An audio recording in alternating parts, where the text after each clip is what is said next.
If you like fish tanks with lots of activity, then you're definitely going to like this one.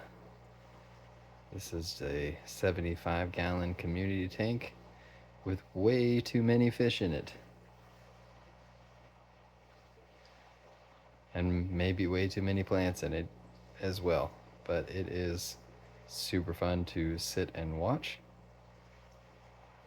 And unlike most of my tanks that usually follow some rhyme or reason to the type of fish, this is really just kind of mostly, I'll say mostly peaceful community fish. There is a paradise fish in there that tends to chase the other fish around. And there is also an angelfish, and we'll see if it decides where it's at. I don't know where he is. Maybe the paradise fish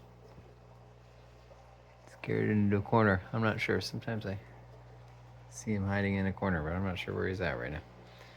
He's probably back behind the plants there. But most of this fish is, or sorry, fish. The plants are just low light plants. Lots of Amazon swords that I've had for about 2 years, and lots of Java fern and a huge Anubias there in the middle, and a little bit of the Pogostem installatus, which is in a lot of my tanks.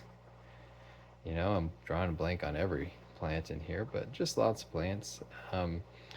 But I'm mostly proud of the Java fern. I'm gonna have to make a video on my DIY fertilizer. I know there's lots of different ways to mix up fertilizers out there, but I have found a way that works very well where I can mix up huge batches of it and pour it in my tanks, and it's pretty easy to do. So I'll have to show you that one day. But I can't grow Java fern at all. Like, it just does not grow for me. I put it in a tank and it is shooting off sprouts within minutes, I swear. And then I just discovered that I have almost no potassium in my water. There's a lot of people on the internet that talk about that. Java fern just likes to suck up potassium. And so I mix up my own potassium and iron and put it in here, and I managed to grow big old Java ferns. So I'm super happy about that, because I spent about the first 6 months of fish keeping reading about this amazing, easy to grow plant, and then found out that I was bad at growing it. And now I've got these big leaves of Java fern. And then, of course, you know, I don't know if I can talk about this tank without talking about that big old stick in there, or root structure. I found that in a lake, or sorry, not a lake, a river.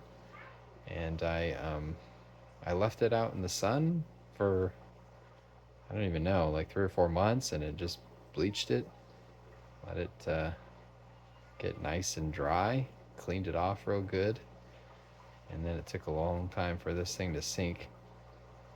And but now that it has, it's just so awesome. It's just this really cool shape, root structure. You couldn't even buy something that cool. I did at one point add CO2 to this tank, and there's actually the line still in there. The tank's been empty, so it's not really getting CO2 anymore. I'm sure it helped kickstart kind of the growth of all these plants, but none of them really need it. As far as the fish in there, there's, I mean, I love the long fin rosy barbs, Congos and rainbows, and Bosemani rainbows. Oh, there you go. There's the angel. Finally figured out what we were talking about. Some turquoise rainbows. And like I mentioned, there's a paradise fish. And there's another pearl gourami over there. It's one of the oldest fish that I have. It's just didn't really have anywhere to put it, and so I put it in here, and seems to be doing okay. Used to have a nice little group of them, and unfortunately they've just kind of dwindled one at a time. This tank actually is my only tank to ever have sprung a leak, which was a sad day because this is kind of the second iteration of all these plants. I had to take all the fish out and all the plants out, move everything all over the place, different tanks, and I don't I'm trying to remember if I lost any fish during that process, but I had to pull the tank down, and originally I was going to replace the whole thing with a 125 and just redo this entire wall how I had it set up. And it took forever to get the 125 in. I had to order it, and then so while I was waiting, I just said, maybe I'll try resealing the tank, and I tried resealing it, and yeah, uh, I it was fine. Set it up, and it was full for a week and not leaking at all, and still hadn't gotten my 125. So I was like, you know what, let's just throw it back together. So I threw it back together, and that's been about 4 or 5 months now. So far so good, and it's holding strong.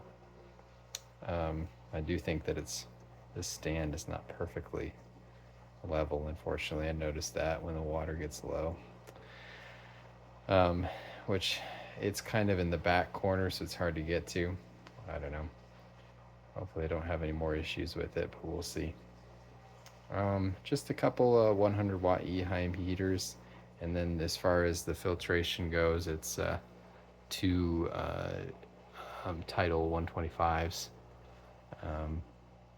Probably would have rather done a canister, but they actually do a pretty good job, and they're super easy to clean. I have to say the canister filters or the hang-on back filters are just so nice to just pull out the basket and clean them out. So, and then I have one of the 48-inch Aquarium Co-op lights on there that I just got recently that I think that it improved the look of the tank a lot, so I'm pretty happy with it. So, but yeah, so that is my 75-gallon community tank as it stands so far. I really don't have to do hardly any water changes on this thing, despite how many fish are in here, just because the plants suck it up, and I've got pothos in the top that suck up even more.